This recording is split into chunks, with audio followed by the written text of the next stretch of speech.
Hello soul family, हाय दोस्तों, कैसे हैं आप लोग। आई होप आप लोग बहुत अच्छे होंगे और अपनी सोल जर्नी को अच्छे से प्रोसीड कर रहे होंगे। मैं भी बहुत अच्छी हूँ। तो एक सेशन में ना एक क्वेश्चन पूछा था किसी ने थर्ड पार्टी रिलेटेड, कि थर्ड पार्टी की आप एक रीडिंग बनाइए कि थर्ड पार्टी ऐसा कैसे हो सकता है कि थर्ड पार्टी कभी भी सफ़र नहीं करती है या थर्ड पार्टी कभी भी हमें परेशान नहीं दिखती है या उसका ग्रिप लूज़ होता हुआ नहीं लगता है। तो आई थिंक कि हाँ, ये बहुत सारे लोगों के दिल में आ सकता है कि बुराई का बदला भलाई से अगर मिल रहा है तो भलाई पर आपका यकीन ही कैसे रहेगा, ये बताइए ना। तो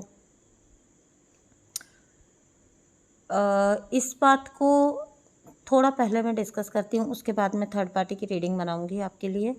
थर्ड पार्टी देखिए बहुत ज़्यादा विचलित है, इसमें तो कोई डाउट ही नहीं है, बहुत ही ज़्यादा विचलित है इस टाइम पर थर्ड पार्टी। जो भी डिवाइन मैस्कुलिन का रुख है, जो भी डिवाइन मैस्कुलिन का एटीट्यूड है, अपनी जर्नी को लेकर जो भी चेंजेस आए हैं डिवाइन मैस्कुलिन में, वही थर्ड पार्टी की परेशानी का कारण बने हुए हैं और कोई कारण उतना अपेरेंट है नहीं। थर्ड पार्टी वैसे इतनी ज़्यादा नहीं होती हैं कि वो एक के साथ इतना लॉयल हों लॉयल नहीं होती हैं थर्ड पार्टीज़, वो बहुत जल्दी किसी को भी छोड़ के किसी और के साथ हो लेती हैं।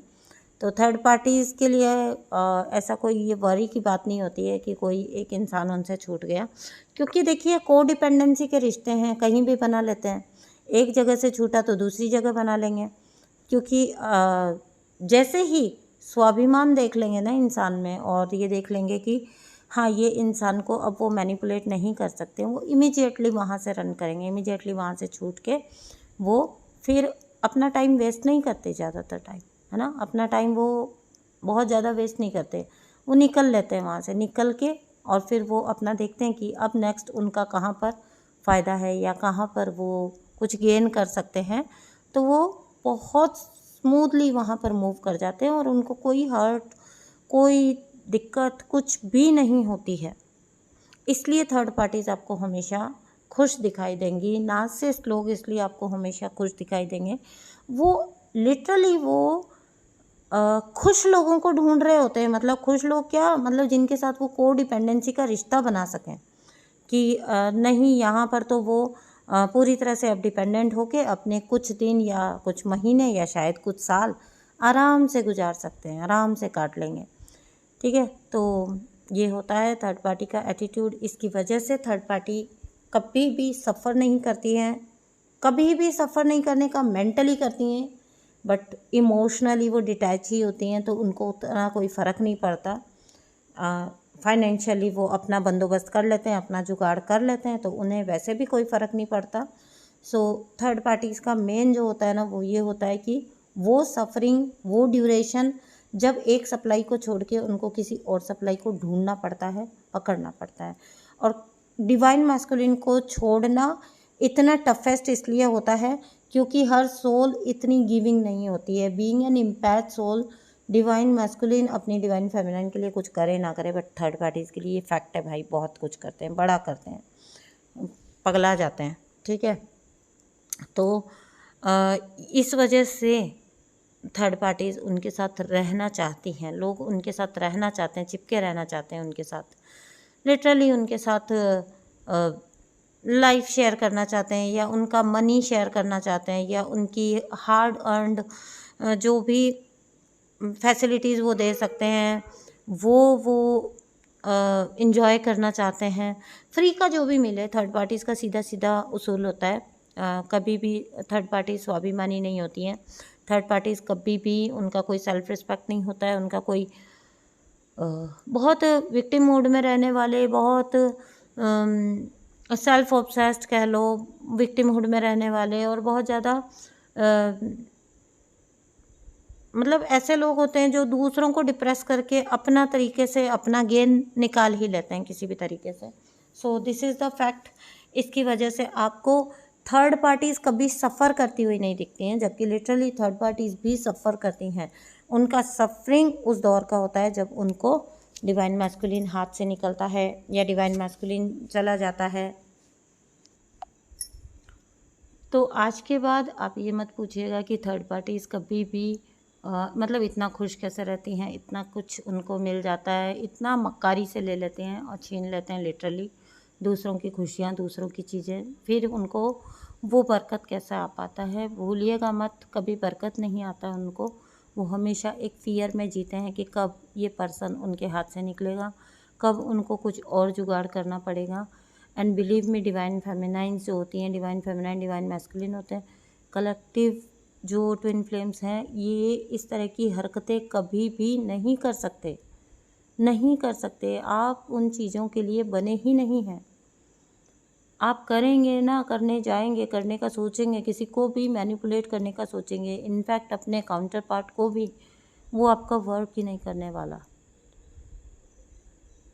इतने भोले होते हैं ना ट्विन फ्लेम्स, इतने सीधे होते हैं कि आप झूठ भी नहीं ढंग से बोल सकते हैं। आपके मुंह पे लिखा होता है कि आप झूठ बोल रहे हैं, है ना। सामने वाले को हंसी आ जाएगी कि भैया क्या कर रहे हो, समझ आ रहा है। तो मैनिपुलेट आप नहीं कर सकते, ना अपने डिवाइन मैस्कुलिन को, ना ही किसी और को। एंड बिलीव मी, जब ये कर्मा लूजिंग की जर्नी है तो कर्मा गेन कैसा करने दिया जाएगा नया। अब आ जाते हैं हम कि अगर किसी ने भी आपके साथ बुरा किया, थर्ड पार्टीज ले लीजिए, आपके खुद के कार्मिक नार्सिसिस्ट ले लीजिए, आपको सताया, आपको बहुत ज़्यादा धोखा दिया, ठीक है, आपको बैक स्टैप किया, आपकी लाइफ को र्यून कर दिया, परेशान कर दिया, आपको हर तरह से आपका जीना हराम कर दिया, उसके बाद भी आपको फिनिश करके भी वो पर्सन या वो इंसान कैसे बिल्कुल हैप्पी हो सकता है। और आप देख रहे हो अपनी ही आंखों के सामने कि अपनी खुद की लाइफ में उनके सब काम बन रहे हैं, सब, उनकी लाइफ भी एकदम ठीक चल रही है ना। उनको तो सब कुछ ठीक ठाक ही लाइफ चल रही है, ठीक मिल रहा है, आप यहाँ पर सफ़र कर रहे हो। तो ये शिकायत तो बहुत ही आती है, हर सेशन में आती है। तो इसका एक बहुत क्लियर कट आंसर है। एक बात पहले तो मैं पहले भी कई वीडियोस में बोली हूँ, आज फिर बोलती हूँ कि पहले माले से गिरने में ज़्यादा दर्द होगा, ज़्यादा तकलीफ़ होगी, या 20वें माले से गिरने में ज़्यादा तकलीफ़ होगी। आप खुद ही ये बात सोच के बताइए। ऑब्वियसली 20वें माले से, 30वें माले से, 50वें माले से, तो उसके लिए उनको वहाँ तक लेके तो जाना होगा ना। यूनिवर्स उनको कोई हेल्प या प्रोटेक्ट नहीं करते, उनको मौका देते हैं बारंबार कि देख लो अभी भी टाइम है, मत करो। नहीं समझते। उनको जो भी आपको दिख रहा होता है कि इनको सफलता मिल रही है, इनको सक्सेस मिल रही है, या ये ठीक चल रहे हैं, या इनकी लाइफ तो एकदम सेट है, इतना बुरा करने के बाद भी ये बिल्कुल ठीक ठाक हैं, सेट हैं, तो ये सब जो भी अब आज के टाइम में वो आपके सामने इंजॉय कर रहे हैं, ये उनके पिछले कर्मा हैं, ठीक है। जो भी आपके साथ बुराई कर रहा है और उसे अच्छाई मिल रही है बदले में, तो समझ लीजिएगा कि अभी की जो भी खुशी और जो भी सफलता आप देख पा रहे हो, जो भी उनको आप सक्सेस देख पा रहे हो, जो भी उनको मिलता हुआ देख पा रहे हो, ये तो उनके पिछले संचित कर्म है ना। अब आज का नेगेटिव कर्मा अब आगे ज़रूर आएगा ही आएगा, आएगा ही आएगा। कर्मा एक्यूमुलेट तो कर रहे हैं ना।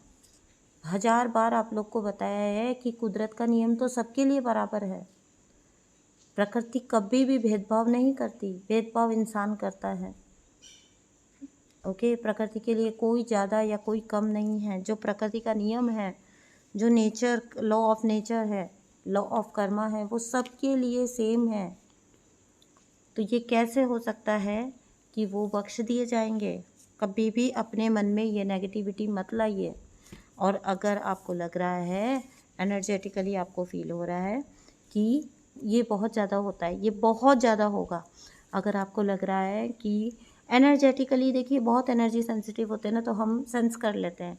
एनर्जेटिकली हमें समझ भी आ रहा है, हमें पता भी चल रहा है कि वो पर्सन पछता रहा है, वो पर्सन बहुत ज़्यादा परेशान हो रहा है, और वो पर्सन जो है सही नहीं है अपनी लाइफ में, लेकिन अगर जब वो आपको मिलते हैं, जब वो आपको दिखते हैं, जब आप उनको जब कभी भी फेस करते हो, बहुत कॉन्फिडेंट दिख रहे हैं आपको, बहुत हैप्पी दिख रहे हैं, तो बिलीव मी वो प्रिटेंड कर रहे हैं आपके सामने, क्योंकि ये इस काम में वो माहिर होते हैं, मास्टर होते हैं, ठीक है ना।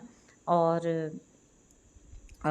बिल्कुल आप ये 100% लिख कर देखिए कि वो आप उनकी वो फेकनेस पहचान लोगे। बहुत ज़्यादा आपको दिखाने के लिए कि हम बिल्कुल ठीक हैं, हम बिल्कुल खुश हैं, लाइफ बिल्कुल ओके है, तो वो बहुत ज़्यादा ओवरली करेंगे चीज़ों को, ठीक है। और दूसरी बात यह है कि उनको ये भी पता होता है, इसलिए भी वो अपने सही हालात नहीं दिखा सकते। रोके क्यों नहीं दिखा सकते? क्योंकि उनको पता है कि बहुत सारे लोग इस इंतज़ार में बैठे हैं कि कब वो रोएं, ओके। और कब बहुत सारे लोग इस जस्टिस के इंतज़ार में बैठे हैं, इसलिए वो रोके दिखाना अफोर्ड नहीं कर सकते। उनको पता है कि लोग उनकी धज्जियाँ उड़ा देंगे अगर उन्हें कहीं से भी कमज़ोर देख लिया तो। ये रीज़न होता है कि वो आपको प्रिटेंड करते रहते हैं कि वो बिल्कुल they are absolutely happy, they are absolutely okay. In fact वो अपना कर्मा इसी लाइफ टाइम में भोग रहे होते हैं। कोई रियल लव साथ नहीं होना, रियल आपका एक भी रिलेशनशिप साथ नहीं होना, फेक और प्रिटेंस में रहने वाले लोगों के साथ रहना, लाइफ शेयर करना, बहुत सफरिंग है, बहुत सफरिंग। और यही उनकी लाइफ टाइम सफरिंग होती है, यही उनका कर्मा होता है, ठीक है। तो आई होप इस वीडियो से बहुत सारे लोगों को बहुत सारे जवाब मिले होंगे। होप फॉर द बेस्ट दोस्तों। मिलती हूँ आपसे नेक्स्ट वीडियो में। प्लीज़ चैनल को सब्सक्राइब करिएगा, अपना अपना कार्मिक रिलीज़ क्लेम करिएगा, थर्ड पार्टी रिलीज़ क्लेम करिएगा, अपने पर्सन के साथ अपना रीयूनियन क्लेम करिएगा, अपने ट्विन फ्लेम की अवेकनिंग क्लेम करिएगा, सब कुछ क्लेम करिएगा। थैंक यू सो मच दोस्तों, thank you and bye bye.